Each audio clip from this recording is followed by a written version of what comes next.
मेरा सनातन अच्छा है, अच्छी बात है, लेकिन इस्लाम को गलत कहने का अधिकार हमें कोई नहीं। अगर कोई मुसलमान भाई है तो उसको जबरदस्ती सनातन में लाओगे? ये माता जी, तो आप ये जुतियां निकाल के प्रधानमंत्री मोदी जी को मारिए, क्योंकि उन्होंने कहा हिंदू कोई धर्म नहीं है। भाइयों बहनों, अस्सलामु आलैकुम प्रिय दर्शक श्रोता, प्रिय बंधुरा, आजकेर भिडियोते आमी आपनादेर साथे खूबई गुरुत्वपूर्ण एकटी भिडियो शेयर करते चलेछि। এই ভিডিওতে আপনারা একজন হিন্দু সন্ন্যাসী মহিলা এবং হিন্দু ছেলে অনুরাগ ওঝার ডিবেটের একটি ভিডিও ক্লিপ দেখতে পাবেন। সে ডিবেটে অনুরাগ ওঝা ইসলাম ও মুসলমানদের সাপোর্ট করে বলছে যে নিঃসন্দেহে সনাতন বা হিন্দু ধর্ম একটি ভালো ধর্ম, তবে নিজে একজন সনাতনী হয়ে ইসলাম ধর্মকে মন্দ বলা বা ইসলাম সম্পর্কে নেতিবাচক মন্তব্য করার অধিকার কারও নেই। আর কাউকে জোরপূর্বক ইসলাম ধর্ম ত্যাগ করিয়ে হিন্দু ধর্মান্তরিত করা উচিত নয়। অনুরাগ ওঝার এ কথার উত্তরে হিন্দু সন্ন্যাসী মহিলা তাকে বলে যে সে মুসলমানদের দালালি করে, অথচ নিজেকে মুসলমান বলে দাবি করে না, বরঞ্চ নিজেকে একজন ভালো সনাতনী বলে পরিচয় দেয়। আর কাউকে জোর করে হিন্দু ধর্মে কখনোই আনা সম্ভব নয়। যারা হিন্দু ধর্মান্তরিত হয় বা হচ্ছে তারা নিজের ইচ্ছা থেকেই হয়, আর আমরা তাদেরকে স্বাগতম জানাই। আমরা কাউকে জোরপূর্বক হিন্দু ধর্মান্তরিত করি না এবং করবও না। তবে যদি কেউ হিন্দু ধর্ম সম্পর্কে উল্টোপাল্টা মন্তব্য করা ব্যক্তিটি যত বড় নেতা বা অভিনেতা হোক না কেন, তাকে জুতো পেটা করা হবে। আর বন্ধুরা, হিন্দু সন্ন্যাসী মহিলার এ কথার উত্তরে অনুরাগ ওঝা যে কথাটি বলেছে তা শুনে আপনারা হতবাক হয়ে যাবেন। অনুরাগ ওঝা হিন্দু সন্ন্যাসী মহিলাকে বলে, যদি হিন্দু ধর্ম সম্পর্কে নেতিবাচক মন্তব্য করা ব্যক্তিদের জুতোপিটা করা হয়, তাহলে সবার আগে প্রধানমন্ত্রী নরেন্দ্র মোদী সাহেবকে জুতোপিটা করা উচিত, কারণ তিনি হিন্দু ধর্মকে কোনো ধর্ম বলে স্বীকৃতি দেন না, তিনি হিন্দু ধর্মকে ধর্ম বলে অস্বীকার করেছেন। বন্ধুরা, আমি আপনাদের সাথে হিন্দু সন্ন্যাসী মহিলা এবং হিন্দু ছেলে অনুরাগ ওঝার সে অসম্ভব সুন্দর ভিডিও ক্লিপটি অবশ্যই শেয়ার করব। সেই সাথে আমি আপনাদের সাথে ডক্টর জাকির নায়েকের একটি ভিডিও শেয়ার করব ইনশাআল্লাহ। তাই এই ভিডিওটি আপনাদের জন্য খুবই গুরুত্বপূর্ণ হতে চলেছে। স্কিপ না করে পুরো ভিডিওটি দেখার অনুরোধ রইল। বন্ধুরা, প্রথমে আমি আপনাদের সাথে হিন্দু সন্ন্যাসী মহিলা এবং অনুরাগ ওঝার ডিবেটের ভিডিও ক্লিপটি দেখাতে চাই। আপনারা তাদের ভিডিও ক্লিপটি দেখুন এবং তাদের বলা কথাগুলো নিজেই তাদের মুখে শুনুন। सनातन अच्छा है, अच्छी बात है, लेकिन इस्लाम को गलत कहने का अधिकार हमें कोई नहीं देता है। अब आप कहते हो जी ऐसा नहीं, ऐसा है, ऐसा नहीं, ऐसा कहे, ऐसा है। भैया, अगर कोई मुसलमान भाई है तो उसको जबरदस्ती सनातन में लाओगे, या कोई सनातनी है उसको जबरदस्ती इस्लाम में ढकेल दिया जाएगा? ऊंचा बोल के सच्चे नहीं हो सकते कि मैंने तुम्हें कहा कि तुम इस्लाम में मत जाओ। अरे सीधा फतवा जारी करो ना कि हाँ भाई हम सनातनी है। नहीं, मैं तो इस्लाम को मानता हूँ, मैं इस्लामी हूँ। मैंने पहले भैया हमने पहले ही बोला मैं सनातनी हूं, मेरा सनातन अच्छा है, अच्छी बात है, लेकिन मैं इस्लाम को गलत कहने वाला कोई नहीं होता। पत्रकार महोदय ने बताया कि 2-4 मुस्लिम को घर वापसी करवाई। अब एक चीज बताइए माता जी, जो लोग घर वापसी करना चाहते हैं, जो लोग घर अपने आना चाहते हैं, उनकी बात कर रहा है वो, ना कि तुम्हारे जैसों को धक्के से वापस आ। मैं कौन होती हूँ किसी को इस्लाम से वापस लाने वाली? मैं कौन होती हूँ किसी के घर वापसी कराने वाली? जब सामने वाला कह रहा है कि मुझे अपने घर वापस आना, तो आओ ना, स्वागत है आपका। अगर मेरे धर्म के बारे में कोई गलत बोलेगा तो यही जूती उतार के उसके सिर पे मारूंगी, चाहे वो कितना बड़ा नेता हो चाहे अभिनेता हो। ये याद रखना। ए माता जी, तो आप ये जुतियां निकाल के प्रधानमंत्री मोदी जी को मारिए, क्योंकि उन्होंने कहा हिंदू कोई धर्म नहीं है। भाइयों बहनों मित्रों, বন্ধুরা, আপনারা হিন্দু সন্ন্যাসী মহিলা এবং হিন্দু ছেলে অনুরাগ ওঝার ডিবেটের ভিডিও ক্লিপটি দেখলেন, শুনলেন এবং বুঝলেন। এবার আমি আপনাদের সাথে ডক্টর জাকির নায়েকের একটি ভিডিও ক্লিপ শেয়ার করব, যেটাতে তিনি বলছেন যে কিছু সংখ্যক মানুষ বিশ্বাস করে যে ভগবান রজনীশ হচ্ছে ভগবান বা ঈশ্বর। আবার অনেক হিন্দুরা বলে যে তারা ভগবান রজনীশকে ঈশ্বর বলে বিশ্বাস করে না। তাই ডক্টর জাকির নায়েক পবিত্র কোরআন শরীফের সূরা ইখলাসের আলোকে ঈশ্বর বা আল্লাহর দেওয়া পরিচয়ের সাথে ভগবান রজনীশের অস্তিত্বের পরীক্ষা করার মাধ্যমে আলোচনা করেছেন। তিনি বলেন, সূরা ইখলাসে আল্লাহর একক সত্তার কথা বলা হয়েছে, অথচ পৃথিবীতে প্রচুর সংখ্যক ব্যক্তি নিজেকে ঈশ্বর বা ভগবান বলে দাবি করেছিল এবং এখনও করছে। সূরা ইখলাসে আল্লাহ মহান ও মহামান্বিত বলা হয়েছে, অথচ ভগবান রজনীশের জীবনী থেকে জানা যায় যে সে ডায়াবেটিস রোগে আক্রান্ত ছিল, তার শ্বাসকষ্ট এবং মেরুদণ্ডে ব্যথার সমস্যা ছিল। তাহলে এ যুক্তি দ্বারা ভগবান রজনীশকে কোনো দৃষ্টিকোণ থেকে ঈশ্বর বা ভগবান বলে স্বীকার করা যায় না।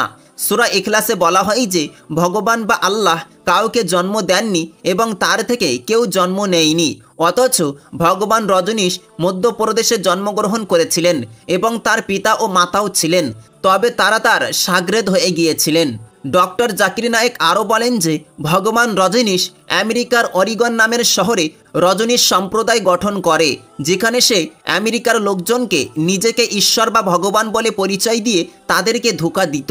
অবশেষে আমেরিকার গভর্নমেন্ট তাকে অ্যারেস্ট করে জেলে আটক করে এবং কিছু সময় পর আমেরিকার গভর্নমেন্ট তাকে আমেরিকা থেকে তাড়িয়ে দেয়। পরবর্তীতে সে ভারতে চলে আসে আর ভারতে পুনরায় নিজের নামে একটি আশ্রম নির্মাণ করে, যেখানে তার মৃত্যু হয় এবং তাকে কবরস্থ করা হয়। সূরা ইখলাসে আল্লাহর সম্পর্কে বলা হয়েছে যে আল্লাহর সমতুল্য কেউই নেই, অথচ ভগবান রজনীশ একজন সাধারণ মানুষ ছিল। তার সবার মতো হাত, পা, নাক, মুখ, চোখ সবই ছিল। আর পৃথিবীর কোনো কিছু বা কোনো অস্তিত্ব ভগবানের সমতুল্য হতে পারে না।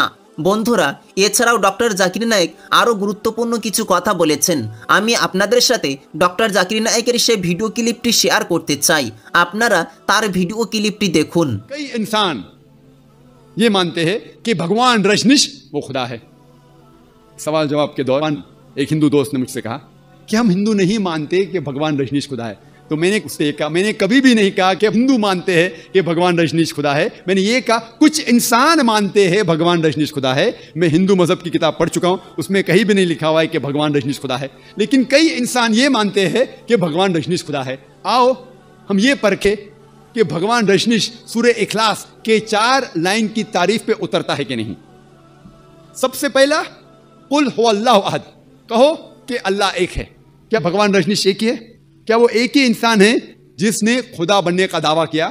सैकड़ों इंसान है, खुसूसन हमारे इस देश में हिंदुस्तान में हजारों इंसान कहते हैं कि मैं खुदा हूं। वो सिर्फ एक ही नहीं है। लेकिन अगर कोई रजनीश भक्त कहेगा नहीं वो यूनिक है, वो अलहदा है, ठीक है, हम दूसरी लाइन पे जाते हैं, दूसरे पॉइंट पे जाते हैं। अल्लाह समद, अल्लाह जो बेनियाज है। क्या रजनीश बेनियाज है? हम जब उसकी आत्मकथा या ऑटोबायोग्राफी पढ़ते हैं, उसमें लिखा हुआ है कि रजनीश को डायबिटीज बीमारी थी, मलाइटिस, डायबिटीज की बीमारी थी, उसे अस्थमा था, उसे रीढ़ की हड्डी में दर्द होता था, बैकएक। आप सोचिए, भगवान को डायबिटीज है, खुदा को अस्थमा है, खुदा को रीढ़ की हड्डी की दर्द है। तीसरा लाइन, लम यलिद वलम यूलद, ना वो किसी को जनता है ना किसी से जना हुआ है। हम जानते हैं कि भगवान रजनीश मध्य प्रदेश में पैदा हुए, उसके वालिद वालदा भी थे, दोनों वालिदैन थे जो कुछ साल बाद उसके शागिर्द बन गए। ये भगवान रजनीश 1981 में अमेरिका जाते हैं, यूएसए, और वहाँ स्टेट ऑफ ऑरेगॉन, एक ऑरेगॉन जो शहर है, वहाँ अपना एक रजनीशपुरम शुरू करते हैं और अमेरिका में हजारों अमेरिकन लोग को बेवकूफ़ बनाते हैं। कुछ चंद साल बाद अमेरिकन गवर्नमेंट उसको गिरफ्तार करती है और जेल में डालती है। भगवान रजनीश कहते हैं कि अमेरिकन गवर्नमेंट ने मुझे आस्ते आस्ते से जहर दिया। सोचिए, कोई खुदा को जहर दे सकता है? और 1985 में, 1985 में अमेरिकन गवर्नमेंट उसको अमेरिका के बाहर निकाल देती है, लात मार के निकाल देती है। फिर से वो हिंदुस्तान में आता है और पूना शहर में अपना जो सेंटर था वहां जाता है, जिसे आज की तारीख में कहते हैं ओशो कम्यून। और अगर आप जाएंगे ओशो कम्यून में पूना में, तो रजनीश का एक आश्रम है, वहां उसके कब्र पे, उसके समाधि पे एक तख्ती है जिसमें लिखा हुआ है Bhagwan Rajneesh Osho never born never died but visit the earth from the 11th of December 1931 to the 19th of January 1990। उसके तख्ती पे लिखा हुआ है कि ओशो ना कभी पैदा हुए ना कभी मरे, लेकिन धरती पे सैर करने के लिए आए, धरती पे घूमने के लिए आए। 11 दिसंबर 1931 से लेके 19 जनवरी 1990 तक के। Never born never died but visit the earth from the 11th of December 1931 to the 19th of January 1990। उस तख्ती पे ये नहीं लिखा था कि भगवान रजनीश को 21 मुमालिक की वीजा नहीं मिली थी। भगवान आ रहा है धरती की सैर करने के लिए और उसे वीजा की जरूरत होती है, उसे 21 मुमालिक की वीजा नहीं दी गई थी। He was not given visas to 21 different countries of the world. Imagine Almighty God coming and he requires visa to visit different parts of the world. और Archbishop of Greece के पादरी ने कहा कि अगर आप रजनीश को इस देश से निकाल नहीं देंगे तो हम उसके घर और उसके चेलों के घर को जला देंगे। और जो आखिरी लाइन है, वलम यकुल लहु कुफुवन अहद, उसके जैसा कोई भी नहीं है, उसका हमसर कोई भी नहीं है, ये तो सिर्फ सही खुदा के अलावा कोई भी नहीं पास कर सकता। आप अगर उस खुदा के मुकाबले में कुछ भी चीज़ इस दुनिया में मुकाबला कर सकते हैं तो वो खुदा ही नहीं है। हम जानते हैं कि रजनीश आम इंसान जैसे एक नाक थे, एक मुंह था, 2 आंख थे, 2 हाथ थे, सफ़ेद दाढ़ी थी। अगर आप किसी के साथ खुदा का मुकाबला कर सके तो वो खुदा ही नहीं है। मिसाल के तौर पे अगर कोई शख्स कहता है कि खुदा 1000 गुना आर्नल्ड श्वार्ज़नेगर से ताकतवर है। आर्नल्ड श्वार्ज़नेगर का नाम सुनेंगे आपने। आर्नल्ड श्वार्ज़नेगर जिसको लक़ब मिला है मिस्टर यूनिवर्स, सारे जहां में सबसे ताकतवर इंसान, उसको टाइटल मिला था सबसे ताकतवर इंसान आर्नल्ड श्वार्ज़नेगर। अगर कोई शख्स कहता है कि खुदा 1000 गुना आर्नल्ड श्वार्ज़नेगर से ज्यादा ताकतवर है, आप अगर खुदा का मुकाबला किसी से भी कर सके, किससे भी करते हैं, चाहे वो आर्नल्ड श्वार्ज़नेगर हो, चाहे वो दारा सिंह हो, या चाहे किंग कॉन्ग हो, चाहे 1000 गुना हो, लाख गुना हो या करोड़ गुना हो, अगर आप खुदा का मुकाबला किससे भी कर सके इस दुनिया में, उसका हमसर कुछ भी है, किससे भी आप कंपेयर कर सके तो वो खुदा ही नहीं। वलम यकुल लहु कुफुवन अहद, ये 4 लाइन का डेफिनेशन है सूरह इखलास कुरान मजीद में खुदा की तारीफ में। अगर कोई भी शख्स कहता है कि ये खुदा है, कोई भी इंसान कहता है कि ये खुदा है, अगर उस 4 लाइन की तारीफ में उतरता है तो हमें उससे तस्लीम करना चाहिए कि वो सही खुदा है।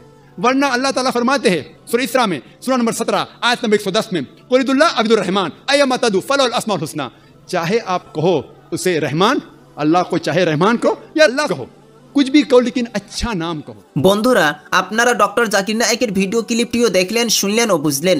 এই ভিডিওটি সম্পর্কে আপনাদের মতামত কি তা কমেন্ট বক্সে অবশ্যই জানাবেন। এই ভিডিওটিতে একটি লাইক দিয়ে সোশ্যাল মিডিয়ার সমস্ত জায়গায় শেয়ার করে সকলকে ও সকল মুসলিম উম্মাহকে দেখার সুযোগ করে দিন। আবারও দেখা হবে পরবর্তী কোনো এক ভিডিওতে ইনশাআল্লাহ। ততক্ষণ পর্যন্ত নিজের এবং আপনজনের প্রতি খেয়াল রাখবেন। আল্লাহ হাফেজ।